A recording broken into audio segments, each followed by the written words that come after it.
Hey there, welcome back to another video. This time around, it is my review of the 1985 comedy classic, Pee-wee's Big Adventure. Now, before I get around to sharing more of my thoughts on this film, I want to give a special shout out to Brian for requesting this review.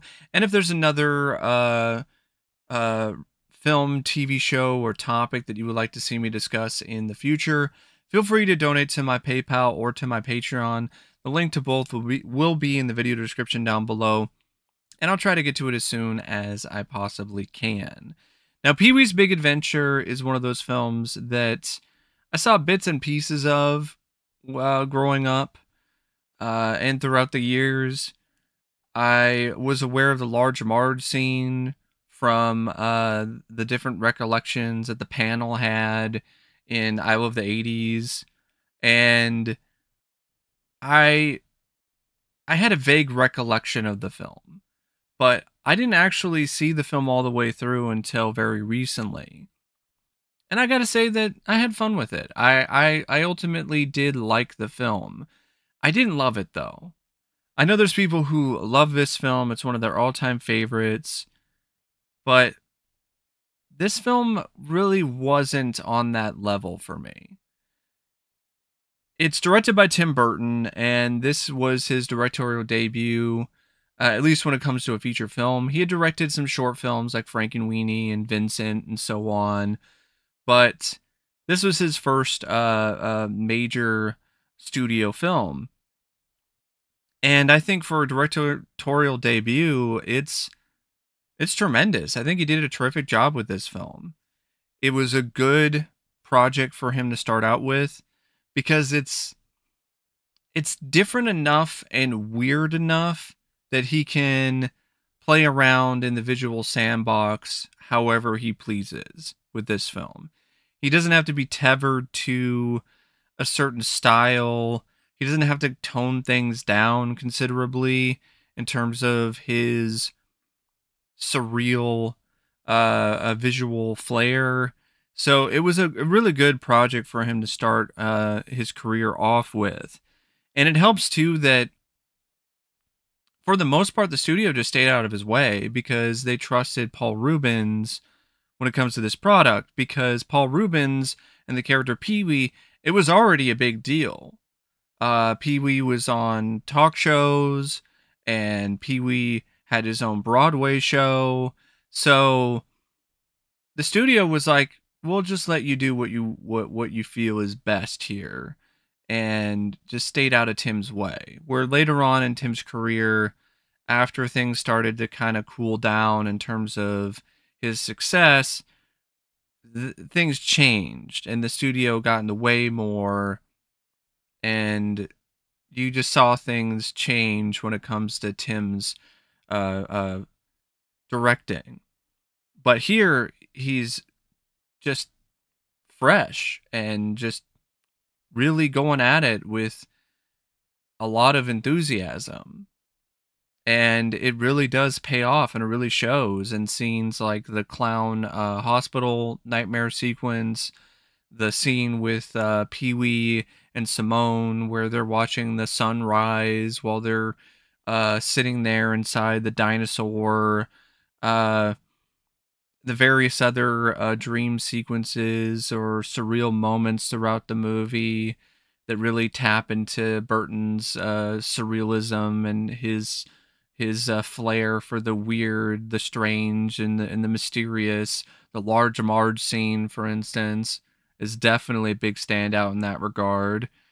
And also other sequences like the manic energy that's throughout the whole climactic scene at the studio at Warner Brothers, at the studio lot. That was just a really well directed sequence, and a really complicated sequence for a first time director because of all of the different things that are happening on the screen.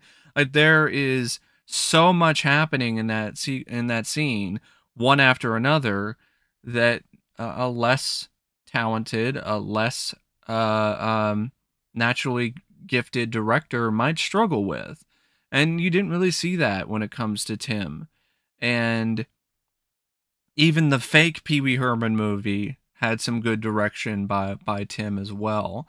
Yeah, I think Tim really hit a home run here with his first at bat. He won his own race, so to speak, and I call it a race because the film opens up with a parody of the Tour de France with Pee Wee on his bike winning the race and almost being crowned king of France. And just the way that that scene was shot was instantly uh, really technically skilled, and you could just tell from the opening scene that you were watching a director who was one of those directors that was going to be someone who was without a doubt going to be a rising star in the industry. And then it just kept on going with the montage that involved Pee Wee waking up for the morning and using the breakfast machine, and the way the breakfast machine sequence was shot. And it was just something that you were like, okay, I think Tim has already made it. We already know, like, this guy is incredible, and it felt like Tim and his sensibility as a director was a perfect match with Paul and his style of comedy and his own inherent flair.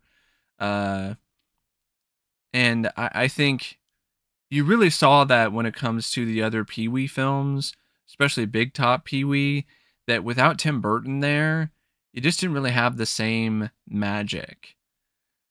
Now, the film also features a screenplay by Phil Hartman, Paul Ruebens, and Michael Varhol.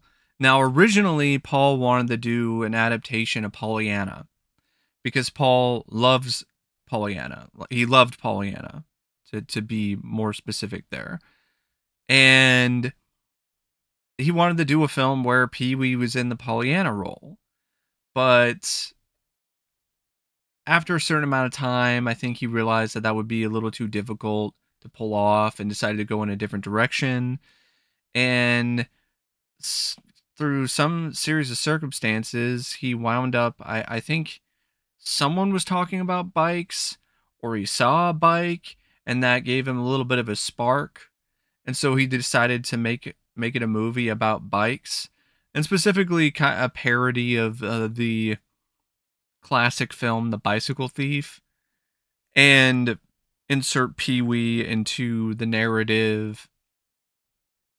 And to handle the screenplay, he not only enlisted the help of himself, to write the script, but write his own script, but he also got Phil Hartman and Michael Varhol, and the three of them came up with this plan to take this book that was published in the late 70s called Screenplay and use its teachings to write the script, because they had never written a script before for a film. And so what they did is they just followed the 3-act structure to a T, and as a result, this film is used in a lot of screenwriting classes to represent a prime example of a film that is written properly utilizing the 3-act structure. And yes, it is the same Phil Hartman who would go on to be in SNL and do voiceover work in Futurama and The Simpsons, and did bit parts in films like Jingle All the Way, which I thought that was pretty cool. And he also did some voiceover stuff in this, and had some cameo appearances. And the script, it's simple, but that doesn't really prevent it from being unique.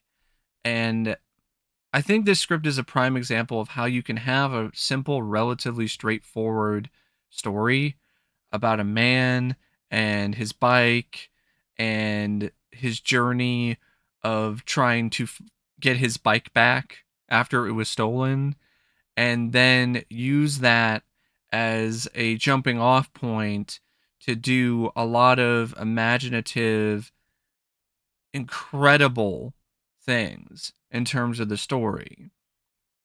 And also how you can make a movie that has a ton of different lapses in logic and is just not even remotely close to reality and is very much a fantasy without really being a fantasy film, but has a lot of those fantastical elements and have it still work despite moments that make you go, wait a second, that doesn't make any sense, because it's consistent in terms of its world and the realm that it creates. It makes sense that this kind of stuff would happen when you see the dream sequences, when you see how Pee-wee lives, you see his breakfast machine, you see the stuff involving his bike and how he's got it hidden behind this top secret, almost James Bond 007 style uh, um, bunker of sorts, where he's hiding it behind a bush and you have to put in a code and in order to get to the bike, and how he chains it up to a creepy clown outside that's just there for some reason, and chains it up with a chain that is seemingly a mile long. Yeah, it's that kind of stuff that really just does a great job establishing that this is a realm and a setting and a film that is going to play fast and loose with logic. It doesn't really play by the usual rules. So it doesn't have moments where it's tonally inconsistent because that's just the way the film is. So when you get stuff like the sequence at the Warner Brothers studio lot, and you have Pee-wee interrupting the set of a beach movie, and then going to a Christmas film, and then Santa Claus is chasing after him with the reindeer, and they wind up on the set of a Godzilla movie, and now Godzilla is hanging around with Santa Claus, and the security guards are chasing after Pee-wee while he's on his bike, and you have all of that happening, and then they interrupt a music video for a Twisted Sister song. It's something that fits. It doesn't seem like it's totally out there, and I think this script is a really great instance of a imaginative, high concept film just really working for the most part, despite some things that I think with less creativity could definitely bring it down and give it a flat tire. And one of them is the character of Pee-wee. He doesn't really have your typical arc in terms of his character. It doesn't seem like he learns that much. You would think that maybe there would be a moment where, okay, they're establishing this stuff with Dottie, but then by the end, he still doesn't. He doesn't decide to take her up on her offers of affection, that kind of thing. He still gives her the cold shoulder, so to speak. And other than the pet shop scene, there's not really a lot of moments where he's really redeeming himself. So he does come across as rather selfish at times. And I think if you had a script that was of lesser quality in terms of these other areas, like the creativity and the meta humor and some of the other just really humorous moments, I think that could really be a problem. And it's also one of those films where it feels like a lot of vignettes that are kind of crammed together. So I think that could also be an issue too, without the proper approach to things, but it doesn't wind up being that much of a problem. Even with stuff that's kind of predictable, like the stuff with Francis and him being involved in the disappearance of Pee-wee's bike, and even just the whole plot about him trying to get his bike back. The way that it's set up, it winds up being something that goes through a lot of twists and turns that are genuinely unexpected. Uh, I really like the scene where he gets a ride from the convict, and while he's getting to know this guy and they're driving down the road, his bike literally drives past him, and it was right there in front of them the whole time on this garbage truck, and then it just goes off on the other direction. I like that. That's a different kind of thing. You don't always see that where, oh, what they're looking for was right there, right there, right in front of them, but they didn't see it, and so now things have to be more complicated. And I like that it turns into him going to this fortune teller who tells him that his bike is in the basement at the Alamo, and he just takes this fortune teller for granted. Like, it takes her advice at face value, even though the audience knows that she's full of it, because there's moments where you're aware that she's being manipulative. Like, she takes his wallet and is looking through it while he's not noticing. And even stuff that builds up to that moment is really clever and a lot of fun. Like, I love the scene where I love this entire back-to-back sequence. So it starts out with Pee-wee after his bike is stolen. He gets everybody that he knows and has them involved in a meeting.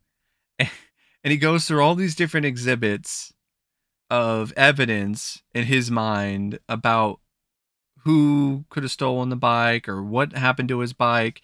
And it's the most nonsensical, just random, useless stuff. And he goes from exhibit A all the way to exhibit Q, and the audience is restless. I love that. I think that's really funny. And then after that scene, which is essentially Pee-wee having a breakdown, he goes into the rain outside, and he gets accosted by these muggers, and he just turns around and hisses at them like a rabid cat. And that's what then leads him to go to the fortune teller. And I love that back-to-back sequence. It was really funny, and had some really clever writing. And even some of the stuff leading up to that, like the opening dream sequence with the Tour de France, the breakfast machine scene, the sequence where Pee-wee is riding on his bike and he's doing bike tricks, and he tries to ride it backwards and then flies off the bike and then lands in front of these kids, and then he just pops back up like he's on a trampoline and is like, I meant to do that. Like, and then just goes off on his way. That was really funny. And there were a handful of other moments in the film that I thought were genuinely hilarious. But then there was other moments that were really sweet. The scenes with Pee-wee and Dottie, the sequences with Pee-wee and the waitress who wants to go to France, Simone. And I really like the finale. I love the finale at the Warner Brothers studio lot. I thought that was really clever, really funny, very meta. Before meta humor was really the big thing, so this was ahead of its time in that regard. And even the ending at the drive-in I really like, because of the fake movie, the fake Warner Brothers film based on the true story of Pee-wee trying to get his bike back from the set of this film that was being shot on the studio lot. And it stars James Brolin as Pee Wee Herman and Morgan Fairchild as Dottie, and the bike is some kind of super spy bike, and it gets stolen by ninjas, and there are lines of dialogue that are said by uh, um, PW and Dottie in this film that are directly lifted from other scenes that you saw in the film, but in a way that's really uh, genuinely clever and fun and really funny. And it's just a great example of utilizing a callback in the best way possible. And then you couple that with the absurdity of the scenes and featuring Pee Wee in this movie, who's playing a hotel clerk, but his voice is dubbed because his voice is just too strange for wide audiences, according to Warner Brothers. And just the absurdity of the whole thing. You know, he sneaks onto the set and dresses up as a nun and ruins a take of the film that Jason Hervey's character is shooting, which is like this movie that deals with nuns in an orphanage, and Jason Hervey's going to give the bike to the nuns, and Pee Wee just improvs a scene and just steals the bike, and it just starts this just cavalcade of craziness, and then it ends with him swinging on a vine like Tarzan with the bike and escaping. But then it transitions to the pet shop scene, and just when you think, oh, he's in trouble now, it turns out he's fine. The studio wants to make a movie.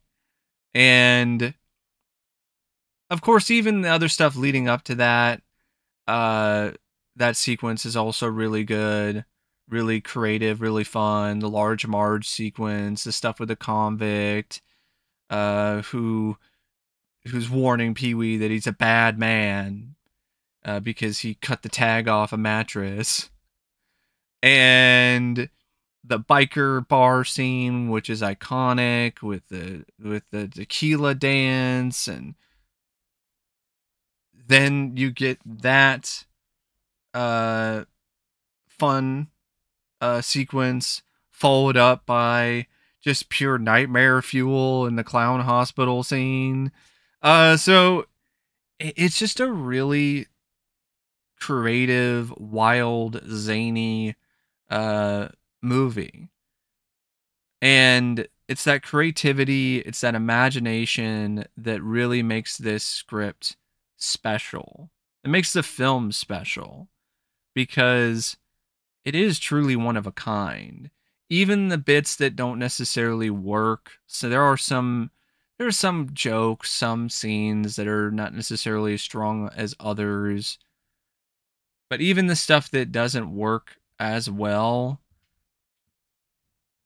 it's still competent enough when it comes to the writing, and especially when it comes to like a bunch of writers who never written a screenplay before. It's really impressive because this is like a very ambitious script with a lot of different moving parts and a lot of really crazy out there ideas and high concepts. And with other writers, you might have something that just doesn't work, but with what you had here with these three, they put their heads together and they really excelled. The film features, for the most part, a really solid cast. Paul Ruebens is Pee Wee Herman. He's a man child. That's really what this character is. He's a man child.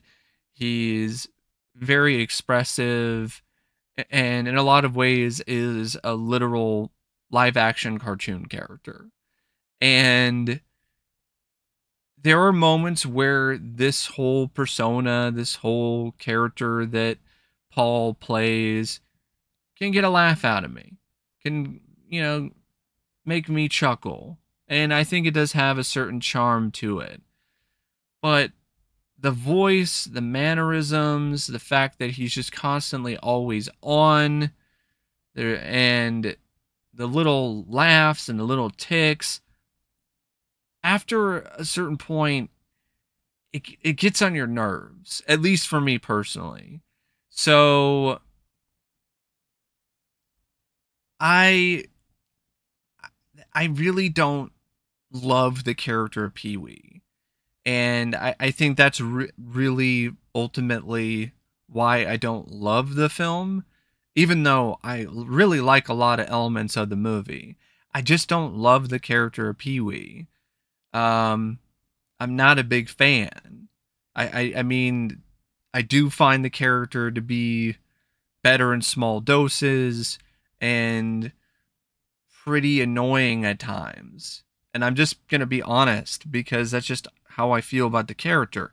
I know some people are like, well, what about Ernest? Like, Ernest, there's a certain element to that character that I don't feel was as irritating. Also, Paul Ruebens is not a bad physical comedian, but I personally feel that Jim Varney is a much better physical comic in terms of his ability to do physical comedy. And I would honestly compare Pee-wee to someone like Urkel. You know, Urkel from Family Matters. Like, they're kind of on the same level for me. You know, that did I do that? And Pee-wee with this whole thing. And there are even moments in the film that are deliberately just trying to be annoying. I do like it when things are kind of flipped around, where there's this guy on a train, this homeless guy, and he just won't shut up, and he's constantly singing. And initially, Pee-wee singing along, but then after a certain point, even Pee-wee is tired of this guy, and the guy's not getting the point. So then Pee-wee just screams and jumps off the train. Like, I like that. It's almost like the writers and Paul was aware of how irritating the character can be at times for some people. But it's just one of those things where I said it at the start of this video. Pee-wee's very much an acquired taste, and you either really like this character and you find it to be really endearing and really charming and really funny, and you just really love what Paul brings to the character, or you're not really that big of a fan. And I'm more in that boat, but I'm not going to say that I hate Pee-wee. I don't hate this character, because Paul really does bring a lot to it. He does bring that charm to the character, even though he's mugging for the camera a lot. And I do feel there's a certain sweetness to this character, but really the funniest stuff with this character to me is when he acts outside of the character that he's portraying throughout the majority of the film. When he hisses at people, when he's being, just even more extreme. Like that's where the character gets the most laughs from me. And there's not as many moments of dark humor as I personally would have liked, so maybe that's another thing, but it's just one of those things where it's not a bad job by any means. This is Paul's show. This is Paul's character. He definitely loves playing this character, and the enthusiasm and the love that he has for this character definitely does show. But yeah, I'm not super big on Pee-wee. And that's just me. E.G. Daily, though, I thought she was excellent as Dottie. I really liked that character. Really liked her performance. I felt that she had her own charm that she brought to the film that was very likable. She had chemistry with Paul to the point where you wish that Paul got the hint and Pee-wee, got together with her. Like, I think they make a cute couple. Mark Holton, who a lot of people remember him the most from this, but I remember him the most as I think his name was Fatso or Fads Teen Wolf. Like that's what I remember him as the fat guy from Teen Wolf. That's what I remember Mark Holton from. But he's a dastardly villain here as Pee-wee's enemy and neighbor. Diane Salinger, she was she was genuinely spectacular to me as Simone. Very small role, but she really made the most out of it. Very unique performer, and it was a unique character, and even made something like her wanting to go to France into something that was genuinely endearing because of just how she was able to just make that into something that was believable and not a trait of the character or a moment with the character where it felt like it was forced or just kind of shoehorned in there. Judd Omen was fun as the escaped convict. Monty Landis I enjoyed as the owner of the magic shop. Oh, Pee-wee! I got something for you, Pee-wee. How about a shrunken head? No? How about a regular head? How about a big head? Like, he was fun. And there's a few other people, but really, I would say the only other person I want to mention, Jason Hervey is the bratty child star. Kevin, Cassandra Peterson, Elvira herself as the biker mama of Satan's Helpers. But in a lot of ways, it really is a movie where Pee-wee is the star. He's the main attraction. Everyone else is just kind of there, and they're along for the ride. The film features some nice-looking cinematography by Victor J. Kemper that really matches the zany, oddball energy and overall vibe of the movie, and Pee-wee's aesthetic to a T. It really does. Like, there are shots in this that just look really great and just have this inherent zany, surreal quality to them that I think really does stand out in a good way.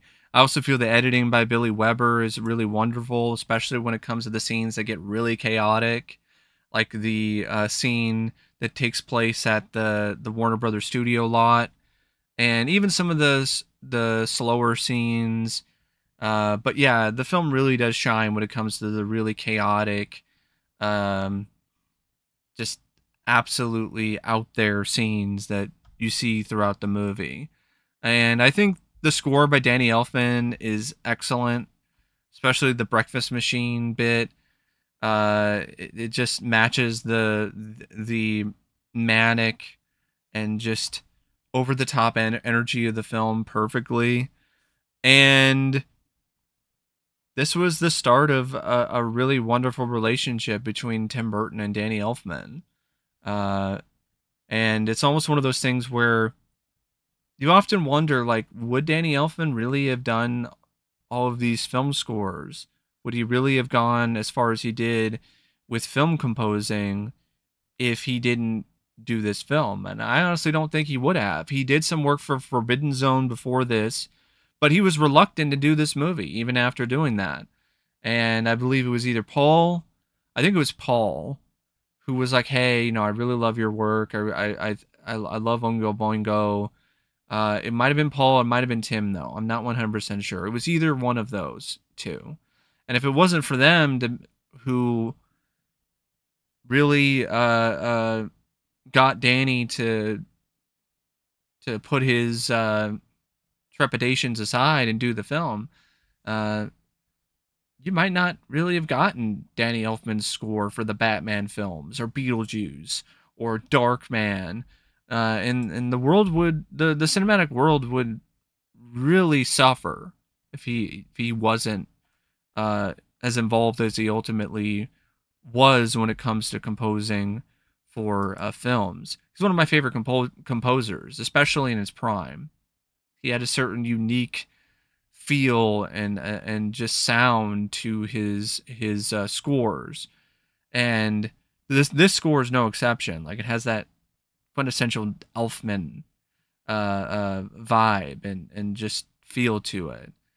and it's just a lot of fun to listen to, and it just elevates the film in a lot of different ways. It helps it uh, get even farther, helps it spin its wheels to the point where it's able to traverse even longer distances and ultimately cross the finish line. To me, Pee-wee's Big Adventure, it's not a film that I would probably say is one of my favorites. It's not a film that I would probably watch over and over again, but it's a movie that I definitely did enjoy. I definitely did like it, really due to the creativity and imagination of the film. But yeah, I'm not gonna lie, I'm just not really a super big fan of the Pee-wee character. I like the world that Pee-wee is a part of. I like the creativity and imagination and the uniqueness and the meta humor and a lot of this other stuff, but I'm not as enamored with the character. And also, for a comedy, there were some moments that really made me bust a gut, but then there were a lot of scenes where I didn't really laugh. So there was that too. Like, I was just along for the ride. Like, okay, what crazy thing is going to happen next when it comes to this script? Like, what out there concept is going to show up on the screen? That's really how I felt about the movie. That's what kept me invested throughout the film. It wasn't necessarily the strength of the Pee-wee character or the strength of the comedy. But that's just my thoughts of Pee-wee's Big Adventure. And until the next time, thanks for watching, and I'll see you later. See ya.